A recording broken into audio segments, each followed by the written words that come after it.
Alright, we're going to touch on 4 fairly new releases here, and then also go into 5 more, like, pretty shortly after this. Like, within the next few days, hopefully. So, in the meantime, I want to start with Fantastic Four First Steps, which I've been talking on the channel for quite a bit now, how I'm just really sort of been over the superhero thing for a while, and the Marvel thing especially, and I was admittedly going into this not really, not necessarily feeling like negatively or anything, just with not really any expectations at all, even though there was some hype around it talking about, how, good or great it potentially was going into it, but we hear that about quite a bit of them, and sometimes it can be that or not.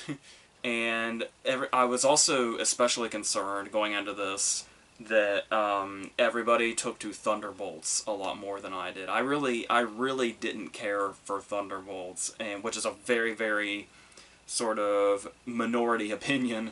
And so at that point, it was kind of like, okay, maybe I have just kind of given up on this, the whole Marvel thing especially. So I was surprised in the long run that I did end up taking to this one, especially with just the setting in general and the vibe of it, feeling like they were finally doing something a little different with that sort of, they're calling it like the retro future aesthetic, I think is what it is. And that's really cool, where it's like, it looks like it's far into the future, but also feels like it's in like maybe the 60s or something. And I'm really liking this trend that's building now, especially, of not bothering with the origin stories and the backstories and stuff like that, because most of us pretty much already know, and what people may not know can be summed up pretty quickly, and it doesn't take, 1 or 2 movies to do that at this point. And so, what I really like here is that we do still get the origin, but also it begins with the Fantastic Four already having existed for like 4 years. And the way we get that backstory is through this sort of news montage. But what I liked about this was I was prepared to get cynical and be like, oh, so we're still getting the origin story, just kind of a sped up version. But then the montage kept going, and what I loved about it was it basically showed what like 1 or 2 movies would have looked like we kind of get a glimpse of if this were like, 3 or 4 movies into a Fantastic Four franchise, we get a glimpse of what the others would have been like. Like, it feels like Mole Man would have maybe been like the first movie or something, and we see like the end of that. And then going into that, I know the John Malkovich had a thing that got cut that I think was supposed to be in this area also, where we were kind of getting like, this is what would have happened in, previous movies of this, and then getting us to this point. And so I liked getting sort of a much more well-rounded sort of background and montage, and not just, oh, by the way, here's the origin you already know really quickly, and then going on. I like how much they gave us in this montage. And I think that's especially looks good when you look at the runtime, because obviously a problem that superhero movies have been having for quite some time was really big, fat runtimes. And a lot of times it was like, oh, you probably could have maybe cut this off, or you could have sped this up a little more. Not all of them have to be like the Infinity War Endgame length. And so, to see one fall under 2 hours, and it's and that includes credits, because when you have like, the full Marvel credits that we have come to know, on top of like mid-credit scenes or post-credit scenes or whatever, it's like, credit time is a very large chunk of time. So the fact that even with all of that intact, this is still under 2 hours, is really, is a really good choice, I think, especially at this particular time. Because it is something that might seem like, it is possible that a problem will be that it might be too short. And at first I was thinking maybe that might have been a problem, but then now looking at it, like, after seeing, like, the full picture and what they were doing, and setting up, what future plans might be, we already know that they're quite into that at this point. I feel like having this really sort of swift runtime and being as sort of simple with it as possible is definitely the way to go. It's something that's been kind of missing from like that previous era of superhero movies we were just coming out of, where things were getting really big and really sort of overcomplicated. And it's like, so to see something that just sort of takes the simple route here and feels more like it's focusing on the characters more than anything else, and how much the characters and their dynamics play into what the plot ultimately becomes with what Galactus's plan is. All of that, I do feel like is working really well. And like I said, in feeling sort of much swifter than what we've gotten used to, which is very much welcome. And then this idea of, at this point it's been out for a while, so I can probably talk openly about what the plot is. The idea that Galactus is eating planets, and he's come for Earth, and he's willing to trade their baby Franklin for keeping Earth intact.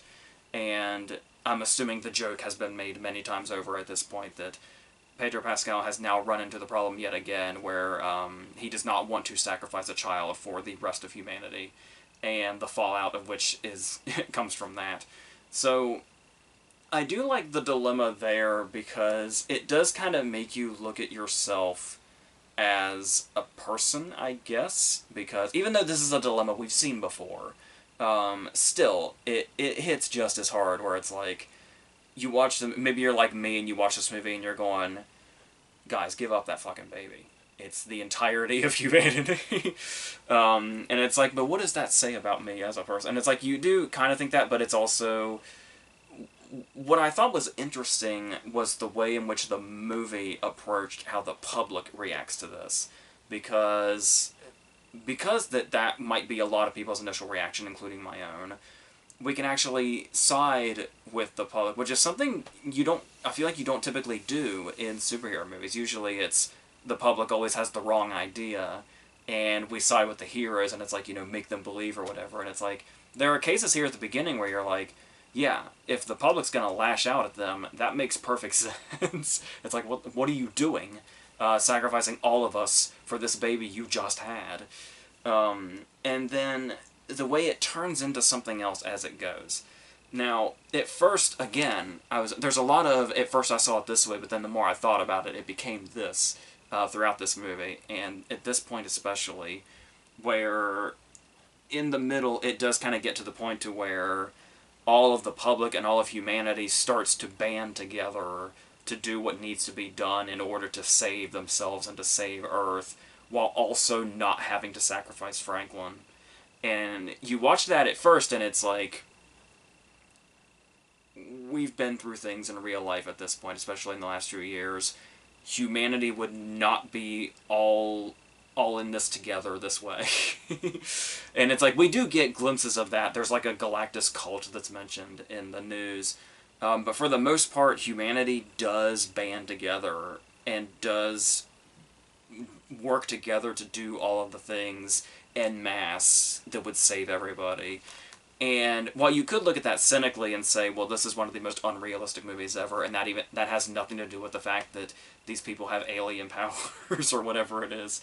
But just the fact that this is how the public would react. But it's like, the fact that there is an old-fashioned, like, just aesthetic to the movie, but also gives it that feel wrapped up in that also. And it's like, it gives you this old-fashioned vibe of when stories were about, like, hope. And the fact of, it's not saying, like, this is how it would go down. It's saying, if we all, banded together and we all worked together, what could be possible. All the things that could be possible if we all just worked together. And that's what the movie is showing us. So once I started to see it that way, that started to really hit in a really good way. And of course there's going to be moments in between here that really ramp things up. This whole sequence of them first going to see Galactus and figuring out that this is what the dilemma is, and then the attack that's happening where Galactus attacks them, and then they're taking off, and then Sue is giving birth, and while all of this is happening, there's all of the fire from Johnny fighting everything off, and then there's also the Silver Surfer herself coming in and chasing them, and it's this whole massive sequence that just builds and builds as it goes, and it's a really fantastic sequence, and the fact that it's, no pun intended, and the fact that it's sort of setting everything off also really just sets the vibe for everything going on, and so I love that it's like, I love what, in particular, like this, where it's not just like, it feels like you're constantly being hit with like action scenes, and eventually you get to a point to where you just become numb to it, and whatever's happening on screen just stops. It just doesn't matter after a while because you've just been hit with so much of it, which is what a lot of Marvel movies tend to do. And so here, I just having these like really big set pieces throughout it as we get to those certain points in the story, and it doesn't feel like it's constant action. And the fact that they're able to work in so much of the character stuff in there, but also because this is such a very specific team with very specific sets of powers and specific sets of ways they work together, that even the action scenes have a lot of character moments just by how they work and how they fend off whatever is attacking them. And so the use of that feels really well done also, and very well written and constructed also. Talking about the characters also, you talk about Pedro Pascal being Reed, and the fact that, I've been saying this quite a bit now as he keeps coming up, the fact that I'm surprisingly not one of these people that's really sick of Pedro Pascal yet, because the debate we were just talking about in our last live video was, he's been in a lot of stuff lately, but in like all of that stuff, his roles aren't maybe as big as people are thinking. He just happens to be in a lot of things. And so this is one of like the few cases where it actually feels like he's part of the center of it, and he's like a leading character that's in pretty much the whole movie. And so he's able to carry that just as well as he is all these supporting roles he's been taking for quite some time now also. And just these like little individual moments also that just sort of speak volumes about his character. Like where he's like the one that's, you know, of course the all-knowing one, he's like, you know, the smartest man in the world and stuff like that, and the way he's able to go about these problems, particularly with science, but then when it comes to like the human problems, maybe there's like adjustments that he has to make within himself, and there's great moments like when he's they've announced Sue's pregnancy and they're talking about the baby coming, and I think it's Ben says something like, I thought you would have been locked in the lab and drenched in a panic sweat by now, and his response is just this very calm, I have that scheduled for later. Stuff like that really says a lot about the characters, just in like one line here and there. And I also love moments where they even hold back and they don't like do the typical Marvel thing, where like there's a moment where he doesn't respond at all, and I feel like it was the best call when it's Johnny has a moment where he says like, Reed figures something out, and then Johnny says, I take back every bad thing I've been saying about you. And I feel like in another Marvel movie, in a previous Marvel movie, we would have had like several minutes of Reed saying like, what were you saying about me? What have you been saying about me? Johnny, I'm serious, what have you been saying about me? I feel like that would have been the dialogue. Here, he just doesn't ask. Like, it registers, like, his face says, you've been saying a lot of bad things about me lately, but he doesn't actually say anything. And it's like, I feel like the writing is starting to mature a little bit when you see stuff like that, where they do just sort of let it lay in for a second and then they move on. And it's like, yeah, that's what you could have been doing for a while now, Marvel, and it's really great that you're figuring that out. So, there's that. And obviously, pretty much everything to be said about Vanessa Kirby has already been said. She seems to be the most acclaimed performance in the movie, which makes sense. And especially her chemistry with Pascal, and then there's that as them as a couple and as, you know, the fighting group, but then there's also her sort of sibling relationship with Johnny also, and just like everything pretty much works. And then when you look at Joseph Quinn doing Johnny from that same angle, but then there's also his sort of chemistry with Ben going on in their dynamic. And so it's like all of these moments here that are like sprinkled in between all of the action, but they never feel like they're, you know, laying it on too thick or doing it too much, or it never feels like it's sort of, the movie's like walking in place a little bit, which can happen a lot. But it doesn't really feel like that. Like I said, I think the runtime does a lot of favors, and the fact that they were able to focus exactly on what needed to be focused on in the moment as it went. And then they were able to balance needed to be. If there is, this is another thing where it's like maybe I feel a little better about this seeing the big picture now, but at the time I was kind of put off by the underutilization of Paul Walter Hauser and Natasha Lyonne, because I was really hyped about both of them being in it, and especially knowing vaguely what Hauser's part was and the fact that I just love him in anything. And it's like I was kind of hoping for more of him, but like I said, now that I've seen the full picture, it makes sense how he fits into the story, and which would make him here for kind of a limited time. But he does make the most of that time also. And the same with Natasha Lyonne. She definitely feels like somebody that's more of this thing with Ben is something that's kind of will grow over time. That was just kind of set up here. So I suppose I can get over that, but I think we all need more Natasha Lyonne when we can get it. So there's that. And as far as like effects, because we were talking a lot about the action, the effects are great. It is one of those things that'll be interesting, especially when Oscar time gets here, and we're talking about the visual effects nominees, because there's always that question of, well, if the effects are incredible except for one thing, which is really, really off, how will it fare overall when you look at the visual effects as a whole? Because to my understanding, the baby has gotten a lot of attention for how off the CGI looks. I feel like the doll baby from American Sniper is like wiping sweat from its brow in relief that it's like the heat is off of it now, and it's on like this baby that is equally fake while being a totally different kind of fake. And especially for being a character that's such sort of like an emotional anchor to the story, there's some weird animation in there, but like I said, does it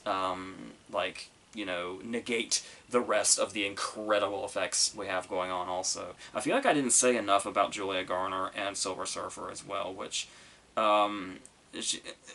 She's one of those people that can do no wrong to me anyway, like most of the people I've mentioned in the cast list. But obviously anything she does is going to be amazing, and what she can do even inside the, what her effects are also. And you can see like actual emotion coming out of that character in her particular story also, especially when we get more of what the background is.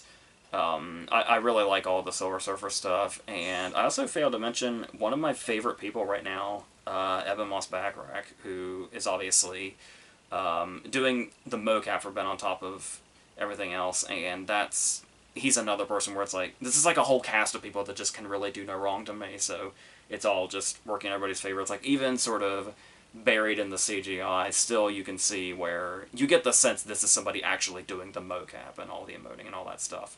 And he's just an incredible actor, period. So he's my favorite character on The Bear also, and that's a hell of an ensemble in itself. So all the love to all of that also. And again, it just keeps coming down to those things of, I almost criticize this thing, but I understand it from this point.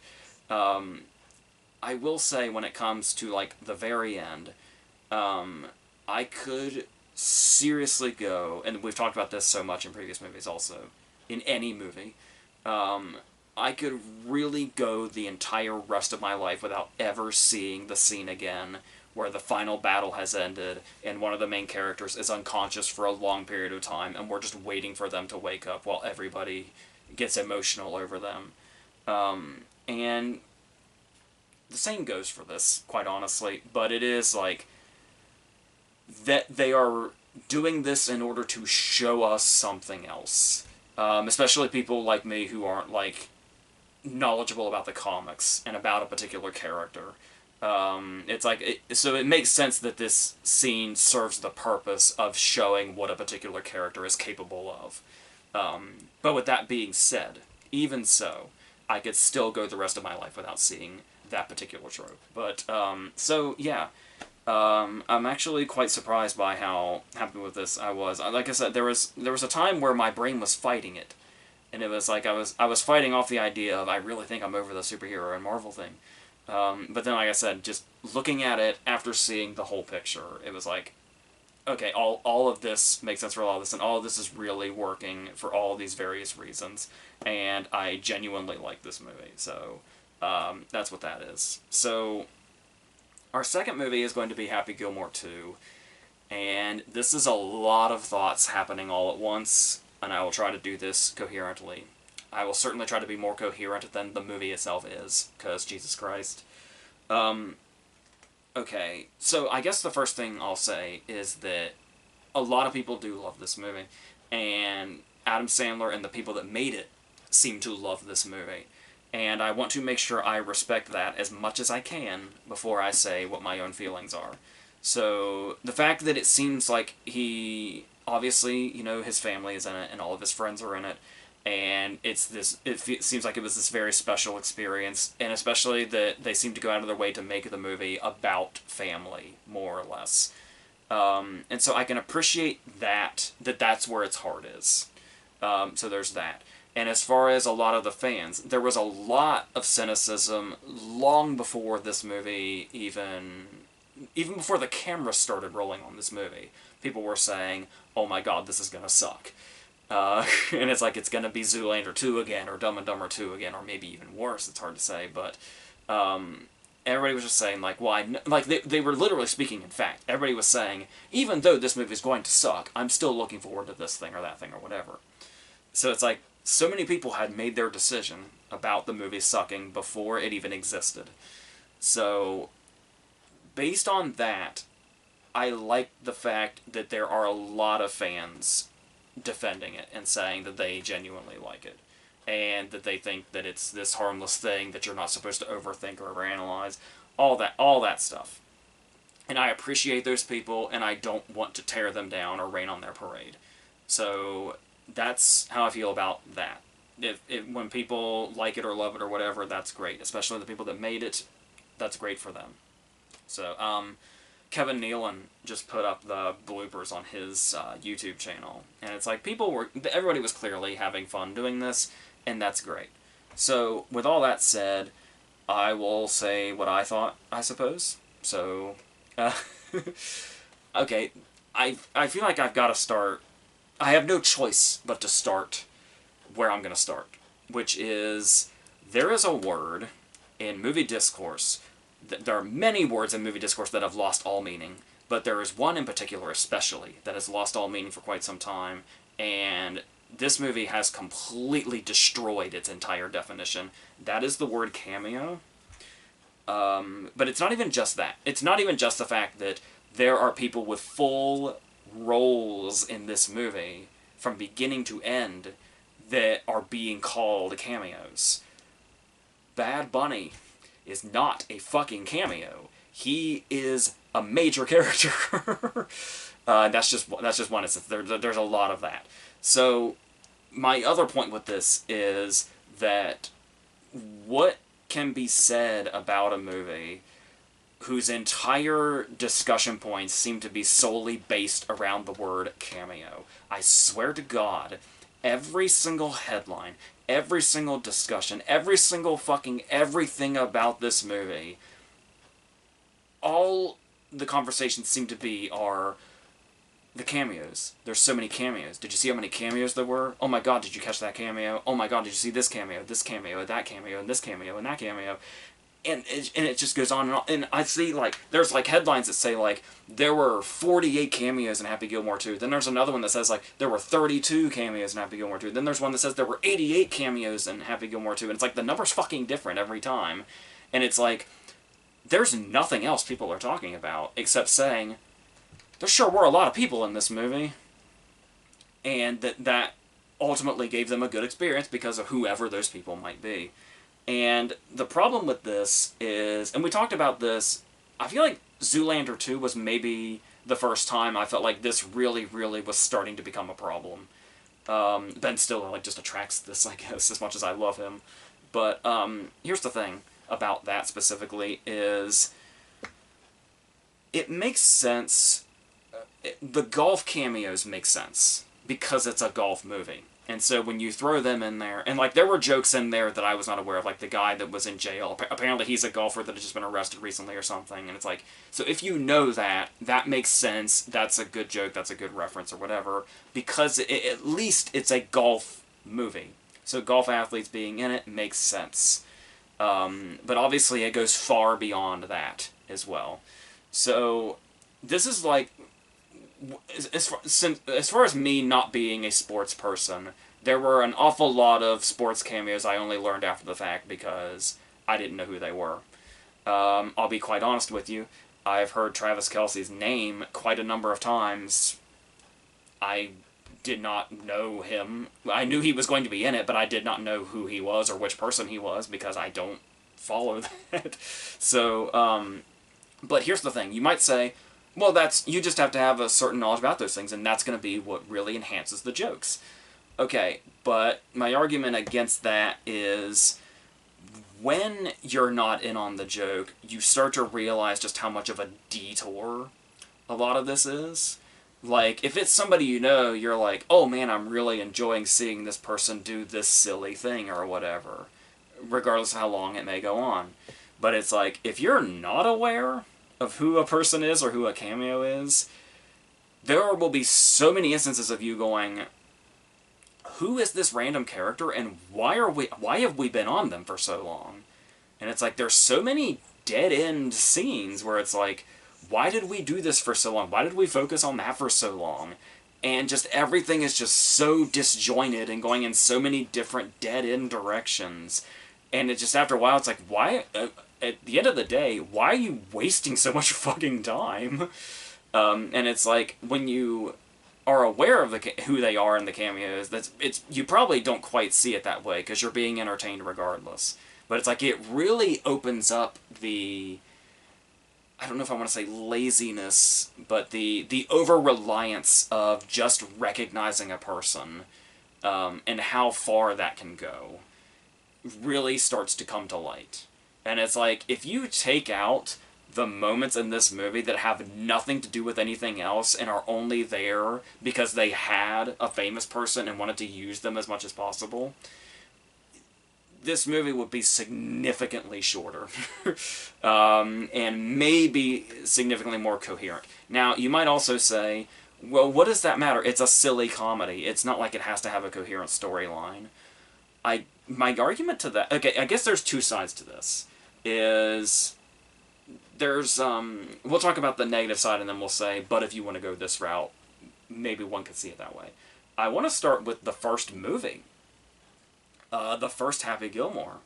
And it's like, there's a lot of silly things in the first movie, for sure, but you'll notice something about the first movie, especially after you've watched the second movie, and that is the fact that the first movie is shockingly coherent.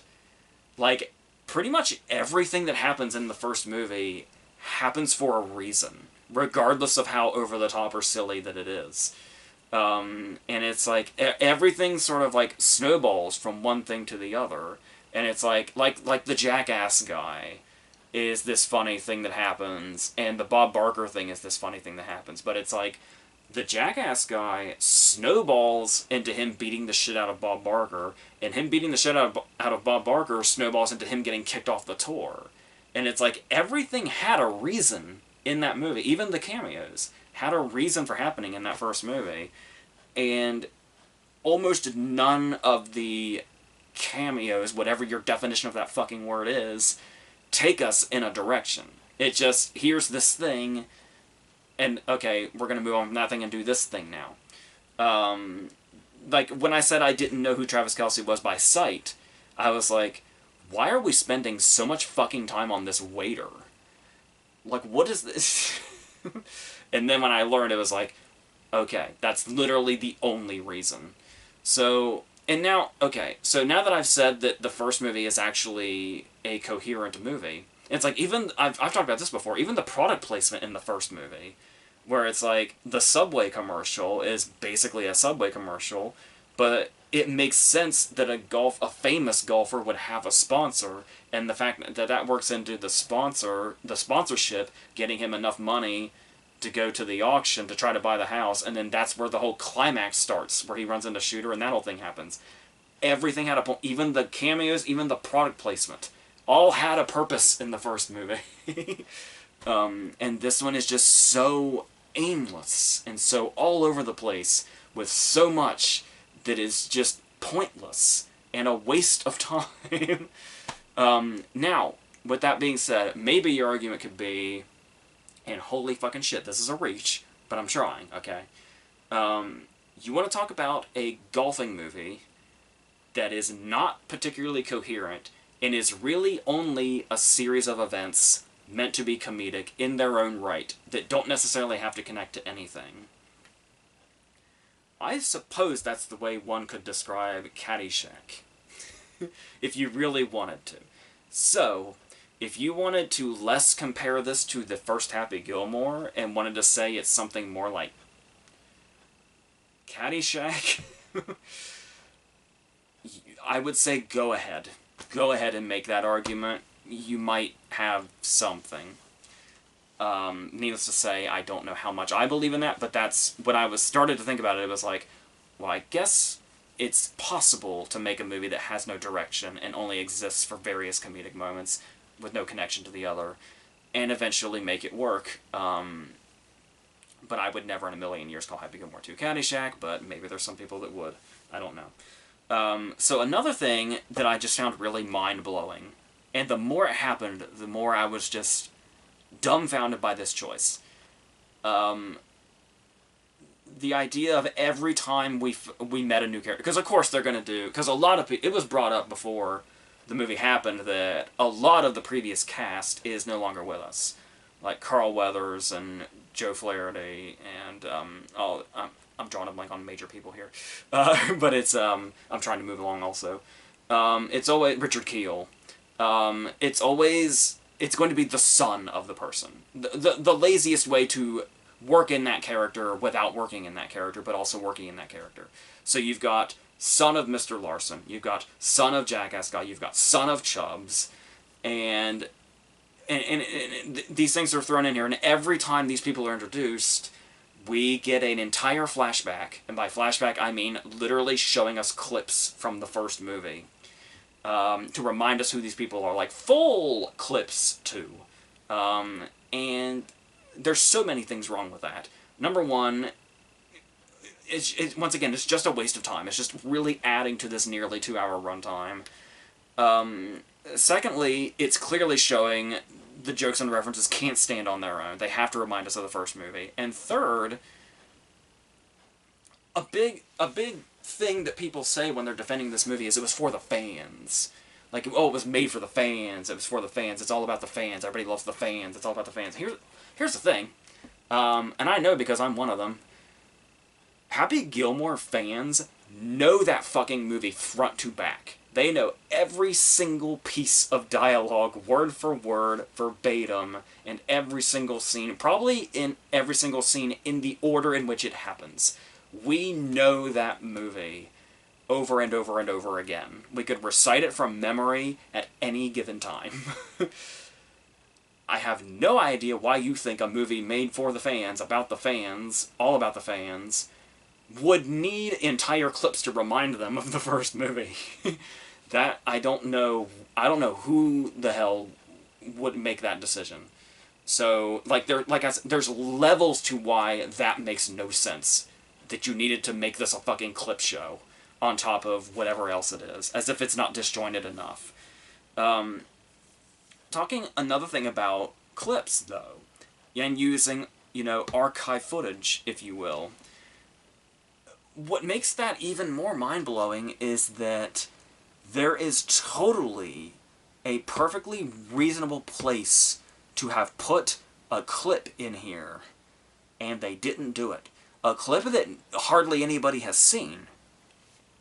Because if you watch some movies, like when they were on cable, like with ads and stuff like that, the thing about it was sometimes if movies ran short where they had to edit them and on top of adding the ads in to fit the time slot, they would put in deleted scenes. So sometimes if you were watching a movie on regular TV, you would see a deleted scene inserted into the movie in its place.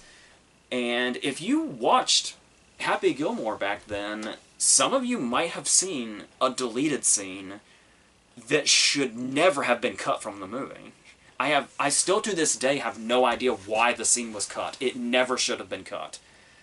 When you're watching the first Happy Gilmore and Ben Stiller's doing the thing where he's running the nursing home like a tyrant and he's using them as servants, they are literally slaves working for him for whatever organization he's got going on here.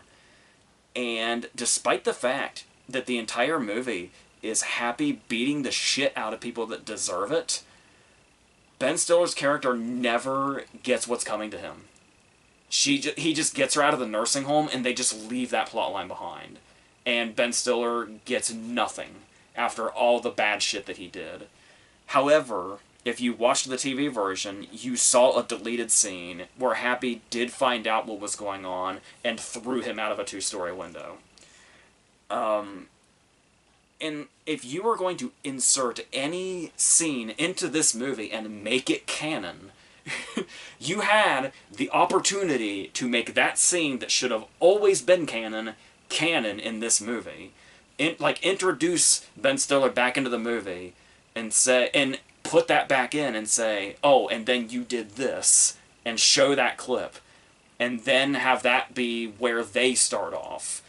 But no, we are completely ignoring that. And I believe, still to this day, Happy is oblivious to what was going on in that nursing home, even despite Stiller being in this movie quite a bit. That is a lost opportunity that I cannot understand, especially when you were going out of your way to put previous clips in the movie. That would have been the perfect one to insert in here, and that's the one that was left behind. I still, by all means, think that scene should be canon, and it drives me fucking crazy that it's not in there. So I'm still on that. So, and I was talking about, like, casting and bringing in these supposed cameos. There is a new sort of villain in the story, because Shooter is horribly underutilized. This is another thing where it seems like kind of a lost opportunity, is I don't know if this, because Sandler's talked about, like, when Carl Weathers died, he had to, like, really reshape the script. Which is weird. How much was Chubbs really going to be in it? But, so, the idea of, there was, when the movie was coming out and the movie was in production, I don't know about anybody else, but I had heard this thing about the movie was going to start and Shooter was going to be like governor. Like, Shooter was going to be super, super successful still in a different capacity. And I actually think that was the way to go. Like, when I heard that, I was like, okay, that's an interesting thing to do. Like, to kind of still have them, like, in the same place socially, like, as far as class goes. Would be a really interesting way to start the movie and sort of kind of reset where they are, with Happy having triumphed over him once and now them being back to where they were and then having to go from there again, but Shooter's now in a much bigger position. I feel like something like that could have worked. Now, I don't know if that was like maybe a previous script or if it was just, maybe it was a false rumor. It strikes me as something that was probably a previous script, and then they changed it as they went. But, this idea of Shooter being in the mental hospital from Glass, and being like, you know, Happy Gilmore ruined my life to the point that it drove me crazy, and that's just kind of what the character is, and it feels like he's barely there. And they set up that he's going to be, like, they are going to have this confrontation, and they have the scene. Mind you, the cemetery scene is very nice, where they put all of the, you know, remembrances of the cast members who are no longer here is really nice. But, still, doing stuff like building up the "I eat pieces of shit like you for breakfast" line, in his retort of "you eat pieces of shit for breakfast," that's the part that they bring back. And they keep doing the callbacks too. Shooter like double dips on the Pepsi line for some reason. But there's the moment where he like comes in and like Happy like really dramatically says the "you eat piece of shit for breakfast" thing again. And it's like, well, that's all well and good. Once again, you know, you're catering to the fans who know the movie front to back, but you're still playing them clips constantly like they somehow forgot the movie. But I was talking to my brother about it, and it's like, what's interesting is that him saying "you eat pieces of shit for breakfast" isn't even the funniest part of that scene. It's the way Shooter stops and very flustered says "no," and it's like, but it's okay. So it's like, oh, you guys remember the piece of shit for breakfast, and you guys love that, right? Okay, well, we're gonna do it, but we're like gonna really, really let you know that we know that you love it. So he's gonna say it super slow and dramatically, or whatever the fuck it was. So it's like stuff like that, like the really easy pandering. It's basically an entire movie of pandering, but like stuff like that specifically, like really hits it home in a really heavy way. And like I said, maybe that's what you're here for. And if so, then I'm glad you had a good time. But like there's other stuff like okay, like something I did love in this was Kevin Nealon coming back as Gary Potter, who's like an interviewer now. And I like the fact that the only callback there was him saying "psycho" into the camera. He didn't do like "harness energy block bad" again or anything like that. Like everything he said except for "psycho" was new. And I love Nealon, and I love Nealon as that character. Like, is the little amount of time he had in that movie was how good he was and how funny he was is the whole reason one can still say "harness energy block bad" without stuttering, despite how small his role is in that movie. So I like the fact that they didn't like overuse him or didn't overuse callbacks from him, and he kind of got to just be funny, which is great. That's how you should use Kevin Nealon. That would have been a sin if you didn't give Nealon anything funny to do or say. So, like John Lovitz is here in a pretty embarrassing cameo also, which he's also somebody that would have been so much better utilized doing something funnier. It's like, oh, do a funny voice or something. I don't know. And the stuff like Nick Swartzen is somebody I'm always happy to see in these movies usually as well. Not a Bucky Larson fan because nobody is, but usually I'm very happy to see Nick Swartzen, so there's that. But for the most part, and you know, like Post Malone's somebody I've surprised myself by being a big fan of, and I love when Eminem does comedy, like when he did the cameo in Funny People and The Interview, but here it's like I said, that goes back to what I was saying with just doing the callbacks thing doesn't really do much of anything. The one payoff that made me really laugh was the announcer saying, and we have our first fatality. Like, that delivery was very funny to me. But going on, like, casting that works in a sense, I was going back to the Shooter thing, where I said we have a new villain now because Shooter's barely fucking here. Benny Safdie. And this is one thing where it's like, I don't think this character is particularly funny. And the bad breath joke, I would have expected once, maybe twice. But it's his entire character trait. And that's what they run with as the joke. So there's not really anything funny to the character, but it is funny in general to me that it is Benny Safdie. Which is what they're trying to do with every single other appearance or cameo, or whatever you want to call it. But the thing about it is, there already is that connection where, you know, one of the best things Sandler's ever done is Uncut Gems, which is half thanks to Benny Safdie. And the fact that Benny Safdie is, like, one of the most exciting and distinctive filmmakers working today. And just one of the best. But the fact also is that it makes sense he has an entire role in the movie because he is also an actor. He is as much of an actor, if not more frequently acting, than he is making movies. So I feel like there's room there for it to be funny that it's Benny Safdie, because at least he's here for a purpose. You know, at least he has a very distinct connection to Sandler's artful side, while also being an actual actor that acts in things. So, and has shown to be a quality actor. As he is a quality filmmaker. So that's the extent I felt about that. Haley Joel Osment was a nice touch also. I liked what he was doing here more or less. Just sort of being, you know, the smarmy villain golfer. But still, there's just so much going on here. There's barely anything going on. If you want to talk about what the actual storyline is, that's also something that to me just kind of starts to fall apart because it becomes this whole thing where Benny Safdie is about making golf into this big giant spectacle that like everybody, because so many people find golf boring, it's like, well, let's make it this big whole thing, and then it basically comes down to, but that isn't what golf is. It's like basically selling golf's soul is basically what Benny Safdie's trying to do here. And so we go into this climax where all the courses are like really big and elaborate and stuff like that. And it's him making golf this big spectacle that it takes the heart out of what golf is supposed to be or whatever. So what that ends up doing is basically the movie becomes what the villain is trying to do. It's like they saw an opportunity here where it's you could see Netflix just saying like, well, if we're going to do Happy Gilmore 2, we got to go bigger. We got to make things really, really big. We've got to do, I keep seeing fucking things about this too, the golf stunts.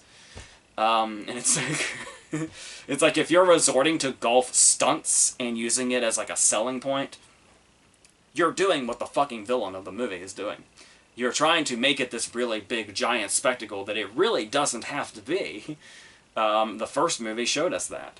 But it's like, oh, but it's a sequel, we've got to go bigger. And we've got Netflix money. And we've got Adam Sandler money. And we've got that viewership, that very loyal viewership of his fan base. We're going to make so much off of this, is what this feels like from Netflix's standpoint.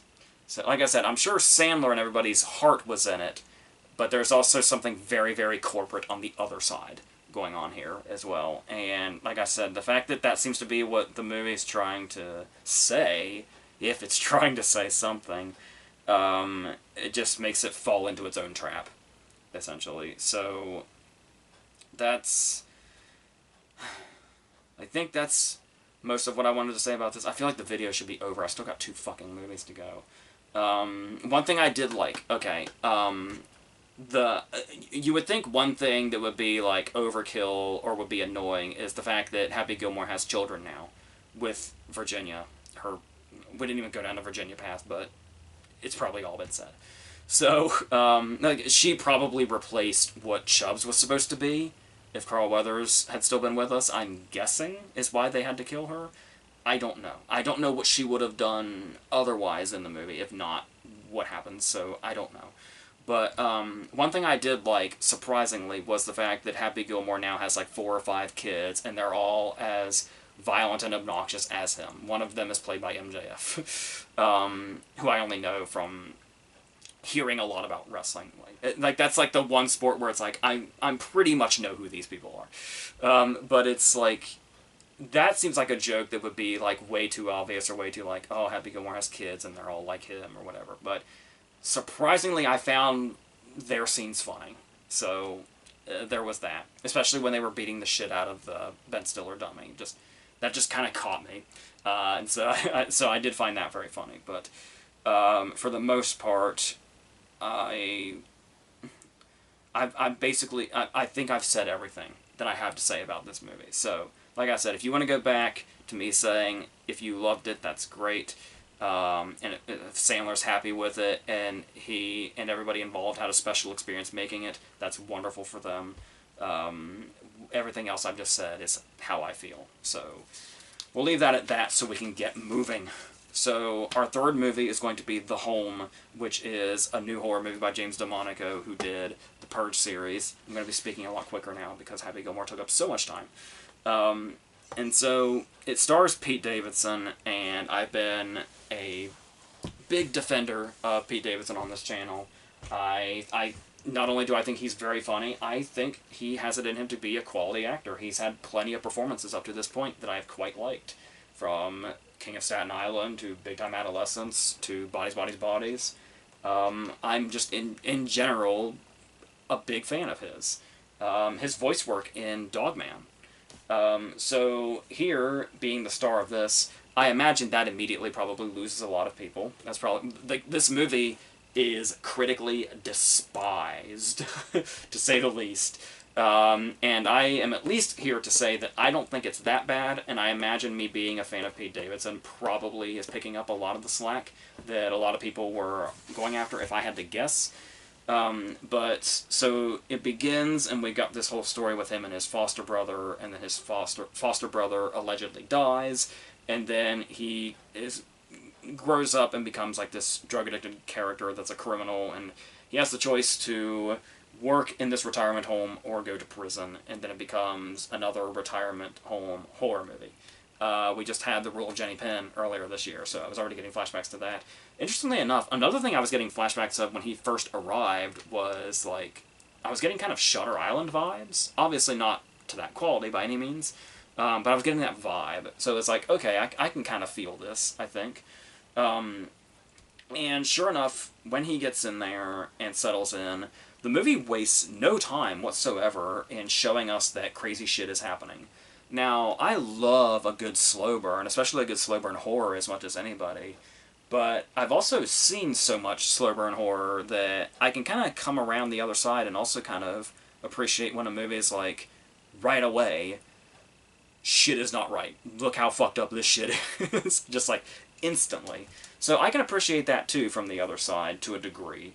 And we've got, you know, a pretty decent cast here on top of Davidson. We've got John Glover and Bruce Altman, and Mary Beth Peil has a really nice part. John Glover's having a lot of fun here. I actually heard John Glover talking about this movie like 2 years ago. That's how long ago this was filmed. He was on Michael Rosenbaum's podcast, and he was saying, like, this is like the most fun he's had with a role, and he just got to... He felt like DeMonica basically wrote it like for him and like knew him so well because of how, just the way this character is. He was speaking very positively of his experience in getting to play this part. And so you can see that coming through. If anything, he probably should have had more screen... He's in it quite a bit, but I would have given John Glover even more screen time. And throughout it, as it goes, there is just this sort of general visceral feeling to it. Like, it's not violent and bloody right away.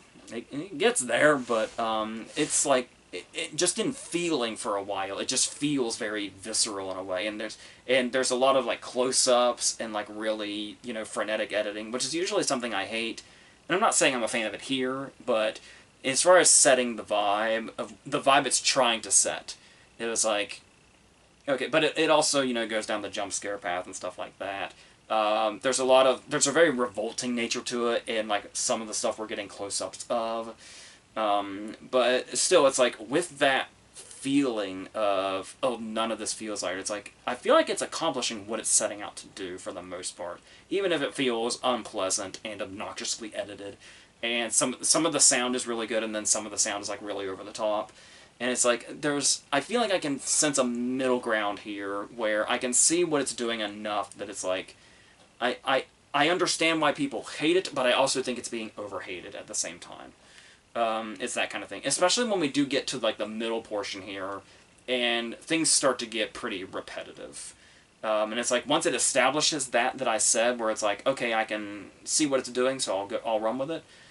We stay in that for a long time, and it kind of, you know, runs in place for what feels like a very, very long time. And I feel like that's where it maybe lost me a little bit. It's also... like, thematically, there's some stuff going on here, but it's like, it's got a couple things going on thematically, and it's like, on the one side, it's like, oh, I see what you're trying to say here, and what you're kind of trying to convey here, but I also feel like it's maybe a little too underdeveloped, like, maybe you could be a bit more creative with this, or do it in, like, a more clever way. And then there's the other side where it's like, oh, this is the theme you're going for, and I really understand what you're doing, because it's like, sledgehammer levels of subtle. So, there's that. But it's also a movie that doesn't feel like it needs to be subtle. DeMonica made the Purge movies. I think it's kind of his thing to be like, this is what the fucking thing is. And it's like, and just being right up front with that. So, yeah, I guess it's one of those ways that really depends on how you approach it coming into it. Where I do feel more forgiving, but I do think there is another universe where I am right along with the rest of the critics just despising this. But it's like, I get it to an extent. and when it gets to that point where there is a handful of twists, which are kind of, that's that middle portion there where it's like repetitive. It's like you get a sense it's just killing time until it starts revealing its big reveals. And there's one initial twist to start with that does feel like a bit of a reach and also a bit played out. I won't say too much to give it away, but there's one particular horror movie from I think the 70s where the initial twist was like, oh, we're basically doing that movie. That movie's twist. But then it keeps going after that. Like when you think this is the twist, this is the ending, it keeps going. And I actually appreciate that it kept going, because then as it went on and more was revealed about what exactly is going on here, I did find myself getting intrigued again. About where it would go from here. Because like the fact that it was still going meant that it wasn't done yet. So it was going to go in another direction. So I was feeling quite patient with it when it was going through that. And then, of course, we are getting to this insane finale where, like I said, all of the pent-up violence, like actual physical violence that had not happened yet, that the movie feels violent but isn't. But then when we get to this sort of last scene, and it also coincides with, they've been building up that a hurricane is coming. So, once again, bodies. Pete Davidson just attracts hurricanes when horror's afoot. So, especially in like one big location. So, yeah, then the movie kind of explodes in a big way for its big finale. And again, I appreciated the fact that it was just going all in on this climax. But I get it. There's a lot here that's like not working as well as it could. There is a significantly better movie in here somewhere. But I do think it's being severely overhated from what I've seen. So it's okay to me. I get like what it was trying to do, even if it doesn't quite reach those moments. So let's end on Cleaner, a movie I almost forgot about. It came out like back in February or something, and then I just happened to come across it pretty much by accident. It's like, oh shit, that was this year, wasn't it? I'll check this out. Because it wasn't so much a Daisy Ridley action movie that appealed to me. It was Martin Campbell is a director with an interesting career. Because he's got some great stuff, and he's got some shit. Like real shit. And I always wonder which one we're going to get, because it wasn't that long ago he did The Foreigner with Jackie Chan, which was kind of on the level of like his great stuff. And so, because he also did like Goldeneye and The Mask of Zorro, and it's like, that's Martin Campbell. and The Foreigner's really good. And he's also done some middling movies here. He did like Memory with Liam Neeson recently, which was one of the less, interesting enough, memorable Liam Neeson movies, but it was like, okay, I feel like Martin Campbell's becoming one of those guilty pleasure directors, if he's not reaching the greatness he once did, as long as he's not making shit, or something that's just really forgettable like The Protege or something. And so it's like, this is kind of what I'm looking for. Cleaner's kind of what I'm looking for when I think of like middling Martin Campbell, like the this isn't your greatness by any means whatsoever, it's far from it, but I'm okay with this, is basically what it is. I was right away, I was getting good vibes from it, from this very wild opening shot where we have young Daisy Ridley as a child, and her parents are fighting, so she sits out on her windowsill to get away from the fighting, and it pans out while she's calmly sitting on this windowsill, and she's sitting on the windowsill of an enormous building, and she's like towards the top floor, and it's a crazy shot, and I really liked that, and it was like, okay, let's see what else this movie's got. So I was pretty much in it from that opening shot. And yeah, we introduce her and her brother and their relationship, and there's like a lot of humor in it. There's some really fun editing going on. Cheryl Potter is the editor. I made it a point. The editing caught me enough to make sure to take her name down.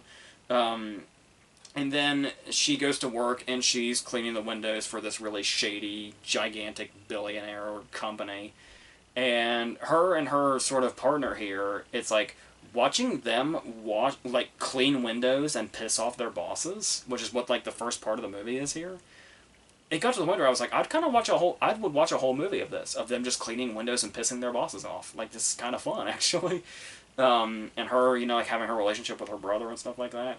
And then, of course, it's going to basically be Die Hard, and these terrorists are going to come in, and they're wearing masks. And despite the fact that the terrorists are masked, I immediately realized that their leader was Clive Owen, and that got me really excited. It's like, just by his voice alone, it's like, that's definitely Clive Owen. And I was really psyched to see he's like the villain in this. Well,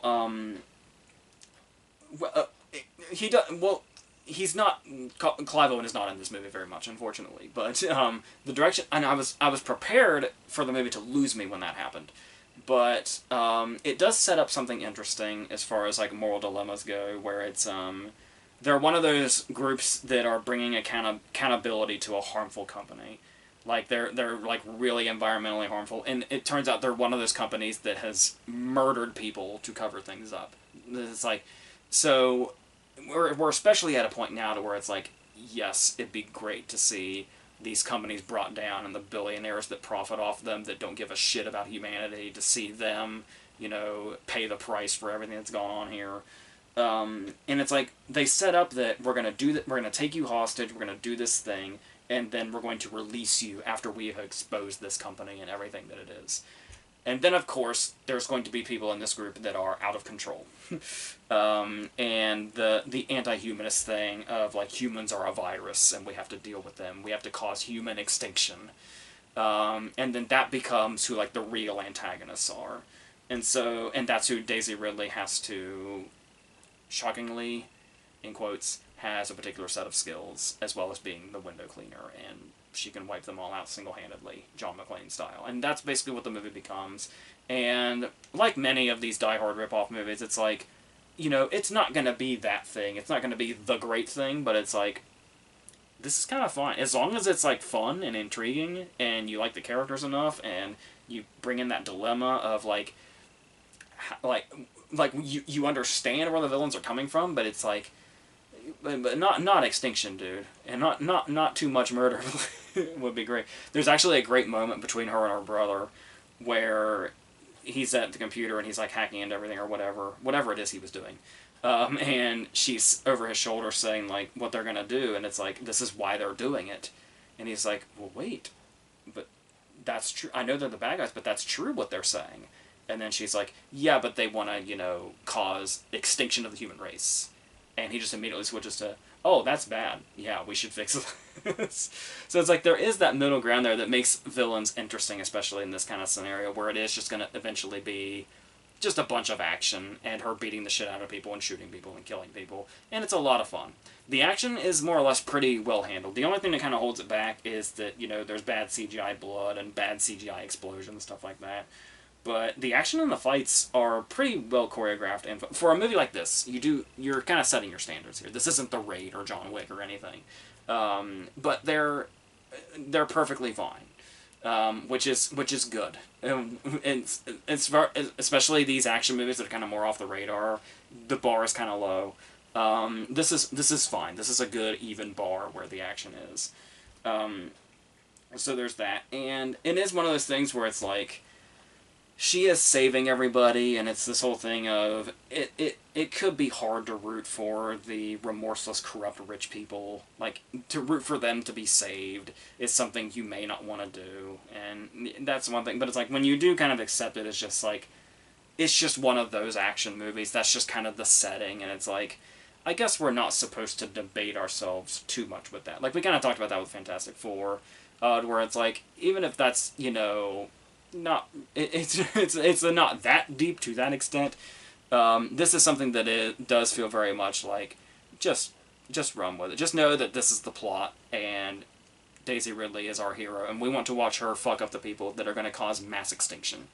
That's where your mind has to be. But throwing in the dilemma there does make it a little more fun and add another layer to it that a more like a dumber action movie, or a worse action movie wouldn't have, like, a little extra layer of intrigue to it that would throw that in there and throw it into the stakes. So, yeah, so it's perfectly fine. So, I'm going to go ahead and leave this at this. Like I said, we have another one coming up quite soon with Superman and Together and Naked Gun and stuff like that, and a couple of other things.